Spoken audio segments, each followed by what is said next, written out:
Assalamualaikum warahmatullahi wabarakatuh. Innal hamdalillah nahmaduhu wa nasta'inuhu wa nastaghfiruh wa na'udzu billahi min shururi anfusina wa sayyiati a'malina.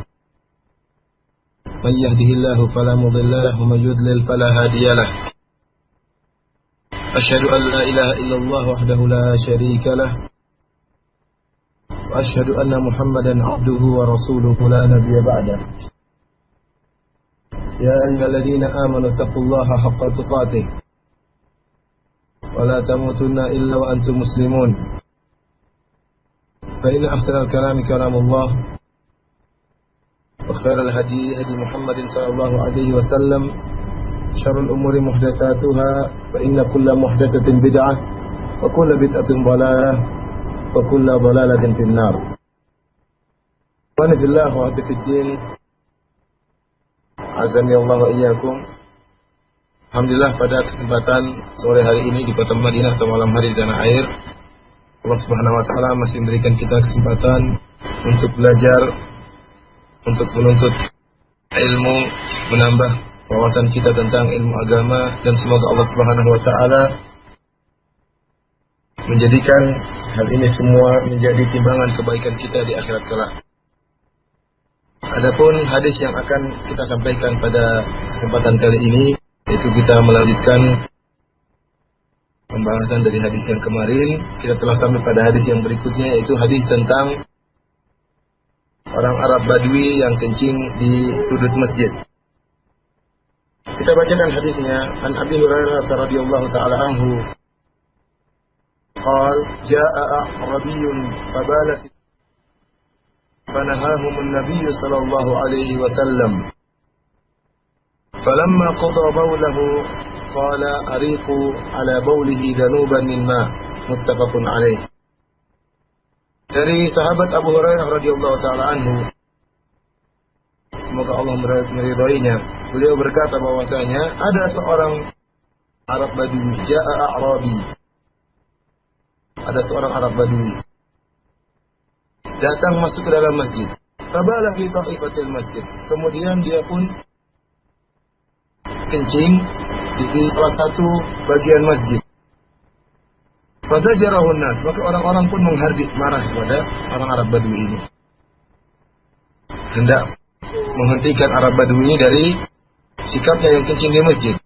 Fanahahum Nabi sallallahu alaihi wasallam. Namun mereka dilarang oleh Nabi sallallahu alaihi wasallam. Falamma qada baulahu qala ariqu ala baulihi danuban min ma. Tatkala Arab Badui ini selesai buang air setelah kencing, maka Nabi sallallahu alaihi wasallam pun berkata kepada para sahabatnya, ariqu ala baulihi danuban min ma. Tumpahkanlah ke atas kencingnya ini seember air. Hadis ini hadis yang diriwayatkan oleh Al-Imam Al-Bukhari dan Al-Imam Muslim. Dan hadis ini hadis yang masyhur, diriwayatkan juga oleh Tirmidzi, Nasa'i dan yang lainnya. Ya, dalam lafal yang lain Abu Hurairah menjelaskan. Dalam lafal yang lain kata Abu Hurairah, qama Rasulullah sallallahu alaihi wasallam fi shalat wa qumna ma'ah.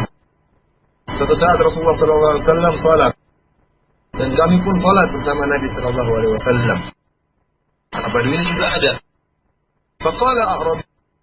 Orang Arab Badui setelah sholat, dia berkata apa? Dia berdoa, Allahumma arhamni wa Muhammadan, wa la tarham ma'ana ahadan. Dia berdoa, ya Allah, rahmatilah aku dan Muhammad, dan jangan engkau merahmati selain kami berdua seorang pun.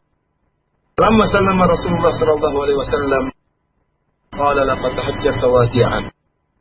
Setelah Rasulullah sallallahu alaihi wasallam memberi salam, maka Nabi sallallahu alaihi wasallam pun berkata, wahai Arab Badui, sungguhnya engkau telah membatasi sesuatu yang luas.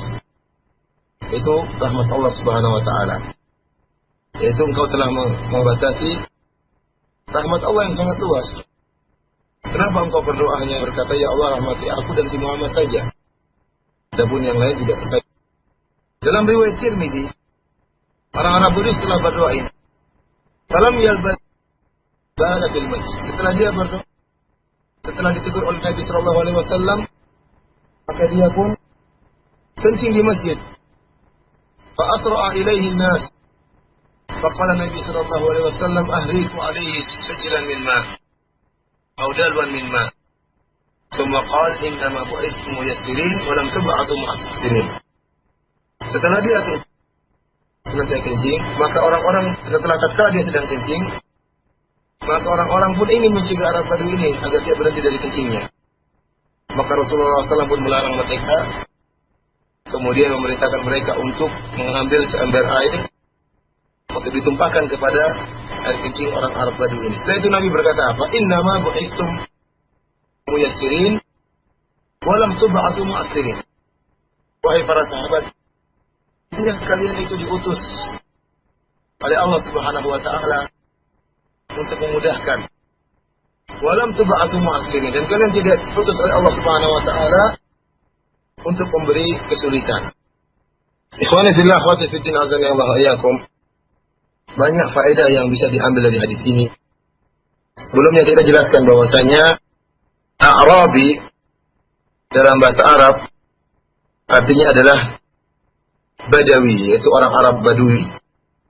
Orang Arab Badui itu orang Arab yang tinggal di pedesaan atau di gunung-gunung, bukan orang Arab yang tinggal di mudun, di Madinah, di kota, bukan, tetapi orang Arab yang tinggal di pedesaan. Fabala fi ta'ifatil masjid, dia kencing di ta'ifah minal masjid, artinya apa? Di salah satu bagian masjid atau di ujung masjid. Maksudnya masjid apa? Masjid Rasulullah SAW, yaitu Masjid Nabawi. Maka orang-orang pun ingin mencegah dia. Namun mereka dilarang oleh Rasulullah SAW. Demikianlah cara singkat tentang hadis ini. Bahwasanya ada seorang Arab Badui yang masuk masjid, kemudian kencing di pojok masjid, kemudian dilarang oleh para sahabat. Namun para sahabat malah dilarang oleh Nabi SAW karena Nabi melihat akan timbulnya mafsadah jika mereka menghentikan kencing orang Arab Badui ini. Setelah itu Rasulullah SAW pun memerintahkan untuk menyiramkan seember air di tempat bekas kencing Arab Badui tadi. Kita akan menyebutkan beberapa faedah yang berkaitan dengan hadis ini. Yang pertama, ikhwani fillah, azani Allah wa iyyakum. Orang-orang Arab Badui, ya, karena mereka jauh dari Rasulullah SAW dan mereka tinggal di daerah pegunungan atau daerah kampung yang sangat jauh dari kota, sehingga mereka memiliki sifat ghilzah, sifat keras, sifat jafa, sifat yang kaku, yang tidak terdapat pada orang-orang yang tinggal bersama Nabi SAW. Oleh karena itu banyak pada diri mereka kenifakan, kekafiran, sebagaimana diisyaratkan oleh Allah Subhanahu wa taala dalam Al-Qur'an. Allah Subhanahu wa taala berfirman, "Al-a'rabu ashaddu kufran wa nifaqan wa ajdaru alla ya'lamu hududa ma anzalallahu 'ala rasulih." Orang-orang Arab Badui itu mereka sangat keras kekufuran mereka dan banyak kemunafikan mereka, dan mereka tidak mengerti tentang batasan-batasan yang Allah turunkan kepada Rasulullah SAW. Kenapa? Karena mereka tinggal jauh dari Nabi SAW dan mereka tinggal di daerah pegunungan, sehingga timbul kekafiran pada diri mereka, timbul kemunafikan, dan timbul sikap keras, sifat kasar yang ada pada diri mereka. Lihatlah bagaimana Arab Badui ini datang masuk di masjid Nabi SAW. Kemudian setelah sholat kemudian kencing di masjid. Tentunya ini perbuatan yang sangat aneh kalau kita lihat zaman sekarang. Kok ada orang setelah sholat kemudian kencing di masjid, tidak melihat kondisi, tidak lihat kanan kiri belakang samping, langsung kencing begitu saja tanpa melihat situasi dan kondisi di sekitar dia. Meskipun memang ada di antara mereka juga orang beriman, sebagaimana firman Allah Subhanahu wa taala, "Wa minal a'rabi man yu'minu billahi wal yawmil akhir wa yattakhidhu ma yunfiqu qurbatin 'inda Allah." Dan di antara orang-orang Arab Badui ada di antara mereka yang beriman kepada Allah dan beriman kepada hari akhir, dan menjadikan apa yang mereka infakkan sebagai kedekatan kepada Allah Subhanahu wa taala. Jadi wajarlah jika orang Arab Badui ini memiliki sifat yang aneh dan kasar, setelah sholat kemudian kencing di sudut masjid, ya. Nabi SAW setelah orang Arab Badui ini kencing, Nabi SAW tidak menghardik dia. Nabi SAW tidak mencela dia. Nabi SAW tidak memaki dia. Bahkan Nabi SAW hanya menjelaskan dengan perkataan yang halus bahwasanya masjid ini tidaklah pantas buat air kencing dan semisalnya. Dengan perkataan yang lembut. Nabi memberikan uzur kepada dia karena kejahilan dia tidak tahu. Dan dalam syariat Islam ada namanya uzur bil jahal. Memberi uzur kepada orang karena kejahilan yang ada pada dirinya. Oleh karena itu Allah Subhanahu wa taala berfirman, "Wa ma kunna mu'adzibina hatta nab'atha rasula." Dan kami tidak akan mengazab sampai kami mengutus seorang rasul. Dalam ayat yang lain Allah berfirman, "Wa laisa 'alaikum junahun fima akhta'tum bihi, walakin ma ta'ammadat qulubukum." Dan tidak mengapa atas kesalahan yang kalian buat, tetapi yang jadi masalah yang disengaja oleh hati-hati kalian. Oleh karena itu dalam ayat yang lain Allah mengatakan, "Wa may yushaqiqir rasula min ba'di ma tabayyana lahul huda." Barang siapa yang menyelisih Rasulullah SAW setelah jelas bagi dia kebenaran. Artinya apa? Bisa jadi ada orang menyelisih Rasul namun tidak mengerti kebenaran. Orang seperti ini diberi uzur. Kita beri uzur kepada mereka karena mereka jahil. Sebagaimana Nabi SAW memberi uzur kepada orang Arab Badui ini. Dia tidak tahu kalau itu dilarang. Dia tidak tahu bahwasanya masjid itu tempat yang suci. Tidak boleh dikotori. Dia anggap seperti mungkin tanah yang lain. Boleh kencing di mana saja. Dan kita di zaman ini betapa banyak orang yang tidak mengerti akan syariat Islam. Betapa banyak orang melakukan kemungkaran dalam keadaan tidak sadar bahwasanya itu melanggar syariat Islam. Maka sikap kita sebagai kaum muslimin, kita beri uzur kepada mereka. Kita nasihati mereka dengan cara yang benar, dengan cara yang halus, sebagaimana dicontohkan oleh Nabi Shallallahu Alaihi Wasallam. Karena banyak pelanggaran dilakukan oleh orang sekarang tanpa mereka sadari bahwasanya itu merupakan pelanggaran. Orang Arab Badui ini tidak mengerti bahwasanya masjid adalah tempat yang suci, tempat yang harus dihormati, yang harus dimuliakan. Bahkan dalam banyak hadis Nabi Shallallahu Alaihi Wasallam memerintahkan kita agar memuliakan masjid. Dalam Al-Quran Allah Subhanahu Wa Taala berfirman, "Watahhir." Tatkala Allah memerintahkan kepada Nabi Ibrahim alaihissalam, "Watahhir baiti lil ta'ifina wal 'akifina war ruk'is sujud." Kata Allah Subhanahu Wa Taala, sucikanlah rumahku, yaitu Masjidil Haram, untuk orang-orang yang bertawaf dan orang-orang yang beriktikaf dan orang-orang yang rukuk dan sujud. Oleh karena itu Nabi Sallallahu Alaihi Wasallam bahkan memerintahkan masjid untuk diberi minyak wangi, dibersihkan dan diberi minyak wangi. Sebagaimana hadis yang diriwayatkan oleh Aisyah radhiyallahu taala anha, dia berkata, "Amara Nabi sallallahu alaihi wasallam bi bina'il masajid fi dur wa an tunazzaf wa tutayyib." Nabi sallallahu alaihi wasallam memerintahkan untuk membangun masjid-masjid di kampung-kampung. Wa an tunazzaf, dan masjid-masjid itu hendaknya dibersihkan, wa tutayyib, dan diberi minyak wangi, diberi wewangian. Ini untuk menunjukkan kemuliaan masjid. Dan seorang yang beriman harus memuliakan masjid. Masjid itu bukan tempat sembarangan. Bukan tempat bermain-main. Bukan tempat bersenda gurau. Masjid adalah tempat untuk beribadah kepada Allah Subhanahu Wa Taala. Dan barang siapa yang menghormati masjid, dia adalah orang yang bertakwa. Wa may yu'azzim sya'airallahi fa innaha min taqwal qulub. Barang siapa yang mengagungkan syiar-syiar Allah, maka sungguhnya itu merupakan dari ketakwaan hati.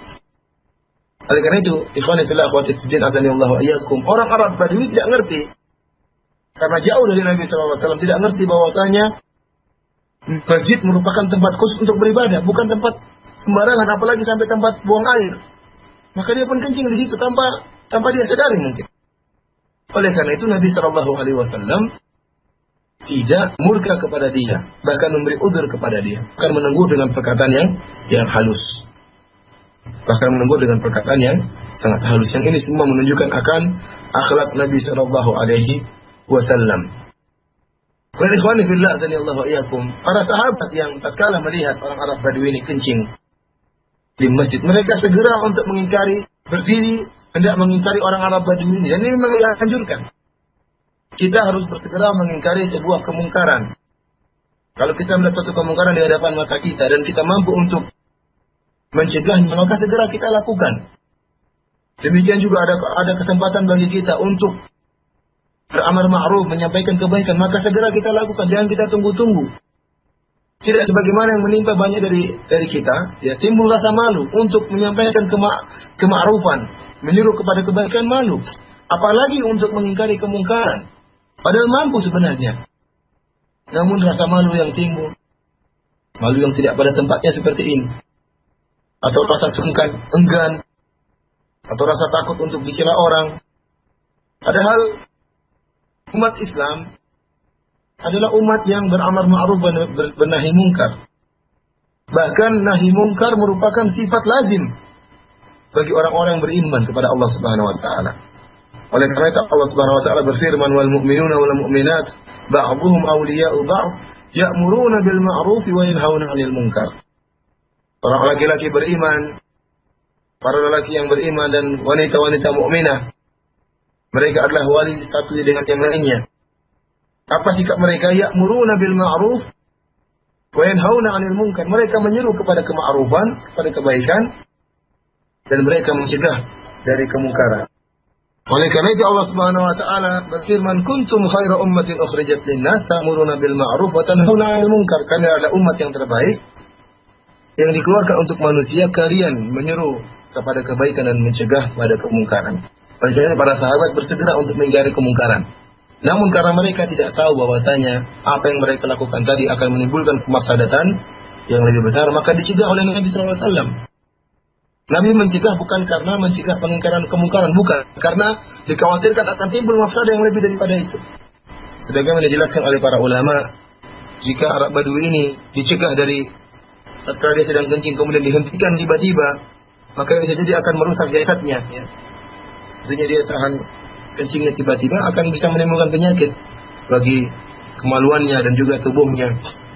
Demikian juga para ulama menyebutkan jika seandainya orang Arab Badui ini ditegur tiba-tiba, maka dia mungkin kaget dan akhirnya kencingnya pun semakin akan berhamburan di masjid, dan ini mafsadah yang lebih besar. Oleh karena itu Nabi SAW mencegah para sahabat.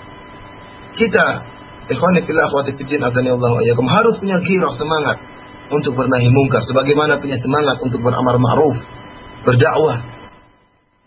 Alhamdulillah masih banyak orang yang mau didakwahi. Kesempatan bagi kita untuk mencari pahala. Jangan sampai kita datang pada suatu masa di mana orang tidak mau lagi didakwahi. Sekarang ini masih banyak orang mau didakwahi. Masih banyak orang mau kita ajak pada kebaikan. Masih banyak orang yang bisa dicegah dari kemungkaran. Kita lakukan kesempatan bagi kita untuk beramal saleh. Namun ingat, kita harus punya fikih dalam beramal ma'ruf dan menahi mungkar. Terutama tatkala terkumpul beberapa mafsadah, beberapa mudarat. Kita harus punya fikih melakukan hal yang mudaratnya paling ringan. Sebagaimana yang dialami oleh Arab Badui ini. Dia kencing dan itu mafsadah, kerusakan. Namun Nabi SAW bisa mengukur jika dicegah kencingnya tatkala itu akan menimbulkan mafsadah yang lebih besar. Mafsadah bagi orang Arab Badui sendiri bisa membuat dia hanya sakit. Mafsadah juga bagi masjid. Semakin banyak najis yang berhamburan. Maka Nabi SAW membiarkan dia kencing sampai selesai. Itulah fikih Nabi SAW, memberi isyarat kepada kita agar tatkala kita beringkarul mungkar, mengingkari kemungkaran, kita harus menimbang-nimbang maslahat dan mafsadah. Ikhwani fillah wa akhwati fid din, azani Allah wa iyyakum. Nabi SAW setelah mencegah para sahabat, setelah menasihati orang Arab Badui, apa kata Nabi SAW kepada para sahabatnya? Kata Nabi SAW, innama bu'istum muyassirin, walam tub'atsu mu'assirin. Wahai para sahabat, kalian itu diutus oleh Allah untuk beri kemudahan, bukan diutus oleh Allah Subhanahu wa taala untuk mempersulit. Padahal yang diutus adalah Nabi SAW. Namun Nabi SAW menempatkan para sahabat seakan-akan mereka semua ialah para dai. Semuanya para dai yang diutus langsung oleh Allah. Padahal enggak, yang diutus adalah Nabi SAW. Adapun para sahabat diutus oleh Nabi SAW. Namun Nabi SAW seakan-akan membuat para sahabat posisi dia. Oleh karena dalam Al-Quran Allah Subhanahu Wa Taala berfirman, "Qul hadhihi sabili ad'u ila Allah ala basiratin ana wa man ittaba'ani." Katakanlah wahai Muhammad, hadhihi sabili, ini adalah jalanku, ad'u ila Allah, aku menyeru kepada Allah Subhanahu Wa Taala ala basirah, di atas ilmu. Ana wa man ittaba'ani, aku beserta orang-orang yang mengikutiku. Jadi apa? Para sahabat. Aku beserta para sahabatku. Jadi seakan-akan para sahabat juga diutus oleh Allah Subhanahu wa taala. Ini dalam rangka untuk mengambil hati mereka. Bahwasanya mereka semua adalah dai, dan sungguhnya dai diutus oleh Allah itu bukan untuk mempersulit umatnya, tetapi untuk mempermudah. Oleh karena Nabi sallallahu alaihi wasallam mengingatkan kepada para sahabat, kalian itu diutus untuk memudahkan, bukan untuk menyulitkan. Maka jangan mempersulit orang Arab Badui ini. Jangan kalian cegah, tatkala dia sedang ini jangan dicegah, karena akan menimbulkan mafsadah yang lebih besar. Ikhwani fillah, akhwati fiddin, azani Allah wa iyyakum. Inilah akhlak Nabi sallallahu alaihi wasallam. Perkataan yang lemah lembut bahkan kepada orang yang keji di masjid, yang tanpa adab, tidak mengerti kehormatan masjid. Namun Nabi sallallahu alaihi wasallam tetap lembut kepada dia, tetap perhatikan kemaslahatan orang ini.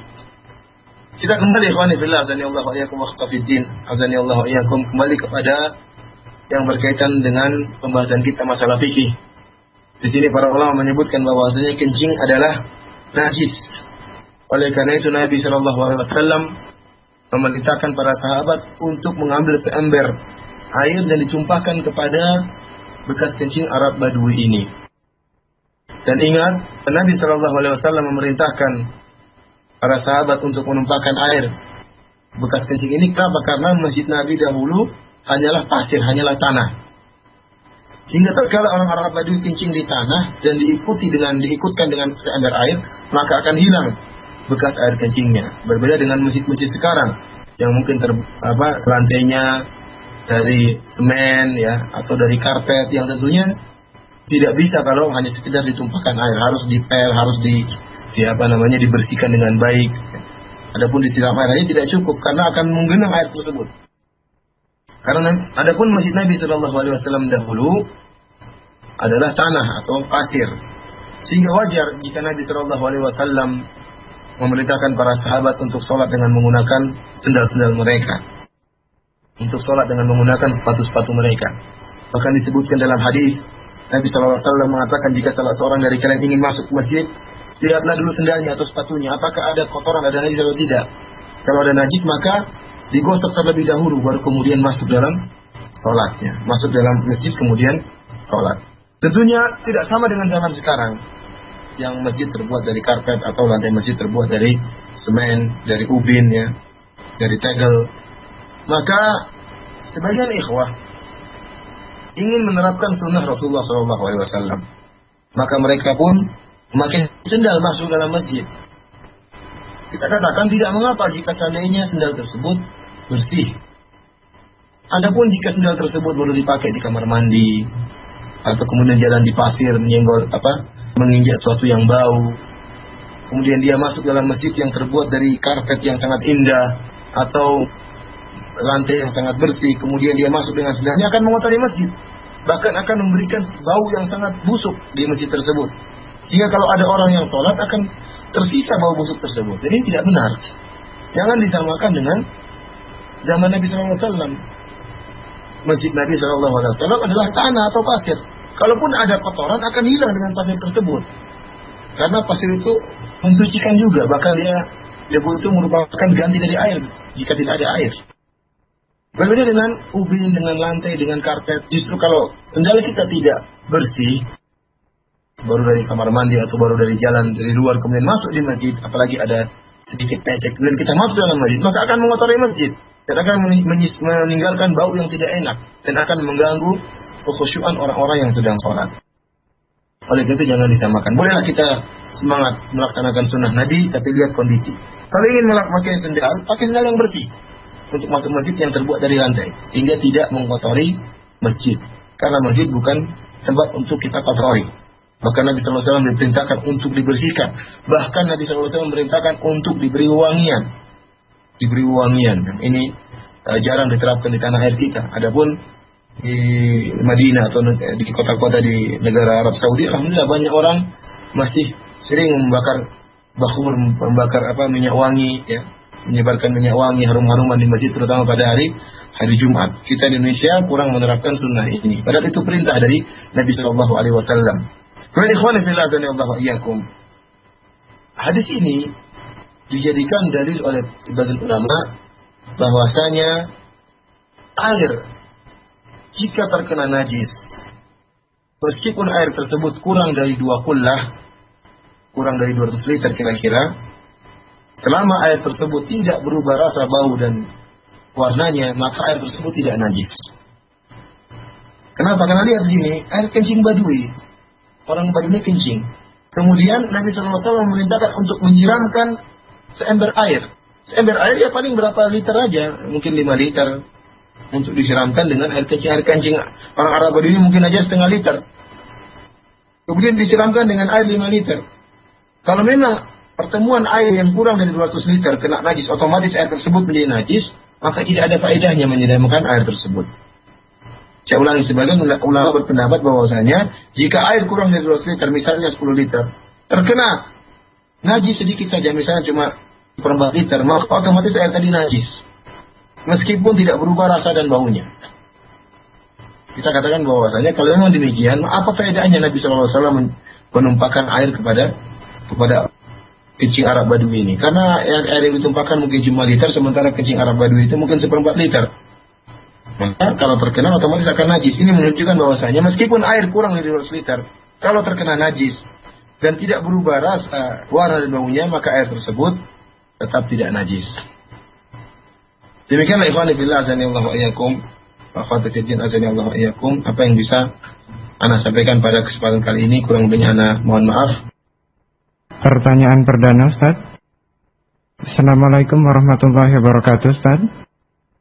Apakah hukum berjualan di teras masjid seperti menjual buku-buku agama, susu kedelai, dan lain-lain? Karena saya pernah dengar kalau jualan di masjid itu dilarang, tapi saya lupa hadis yang berkenaan dengan hal itu. Bisa dijelaskan, Ustaz? Jadi memang ada larangan di antara kehormatan masjid. Masjid itu bukan tempat jualan.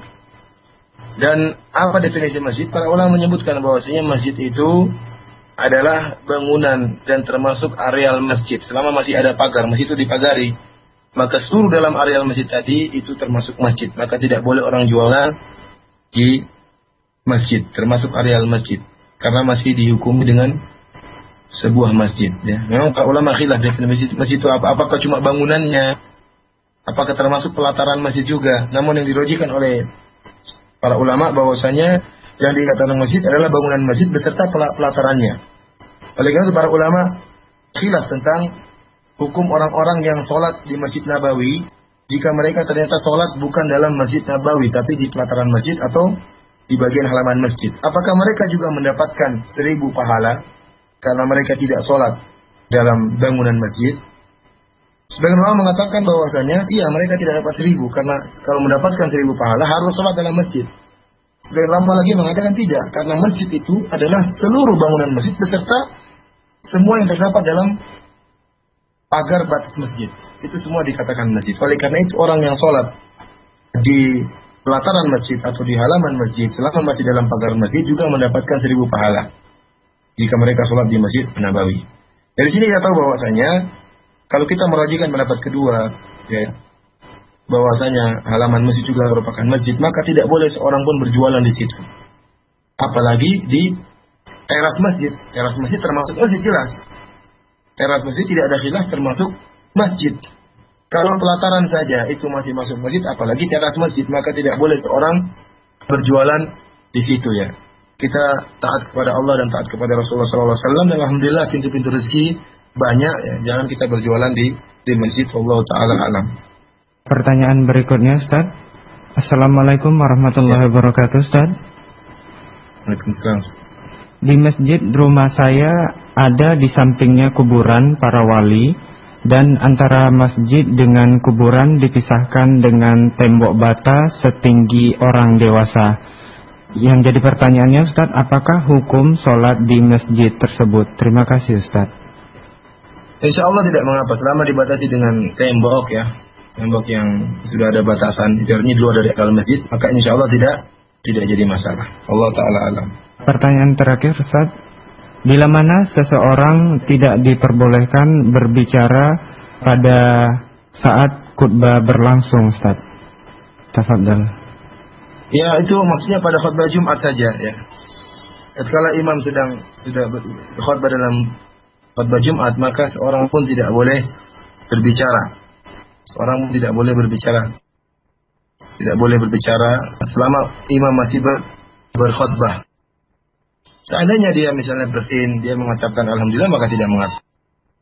Dia mengucapkan alhamdulillah, Jika dia bersin tidak mengapa. Maksudnya tidak boleh berbicara dengan segala macam perkataan yang tidak ada kaitannya dengan tadi seperti tadi. Kalau seandainya dia bersin, dia tidak mengapa dia mengucapkan alhamdulillah. Adapun dia berbicara dengan temannya, menegur temannya, maka semuanya ini akan mengurangi pahala sholatnya. Allah Ta'ala alam. Apakah larangan itu pada saat imam naik mimbar ataukah pada saat berbicara, Ustaz? Ya, kalau imam sudah di atas mimbar dan sudah berkhutbah, maka kita tidak boleh berbicara. Kalau imam masih di mimbar, ya tidak jadi naik mimbar, tidak jadi masalah insya Allah. Karena maksud daripada tujuan berbicara, kita tidak boleh berbicara agar kita tidak tersibukkan dengan pembicaraan yang lain, tapi kita konsentrasi dengan apa yang disampaikan oleh khatib. Kalau imam baru naik mengucapkan assalamualaikum, kemudian dia baru azan dikumandangkan, mungkin kita menyuruh anak-anak kita untuk mengembalikan Quran misalnya, tidak jadi masalah sebelum imam berbicara. Jika imam sudah berbicara, maka tidak boleh kita bicara karena kita harus konsentrasi mendengarkan ceramah dia, ya. Allah Ta'ala alam. Nah, ini khusus buat khutbah Jumat, ya. Khutbah Id tidak disamakan dengan khutbah Jumat.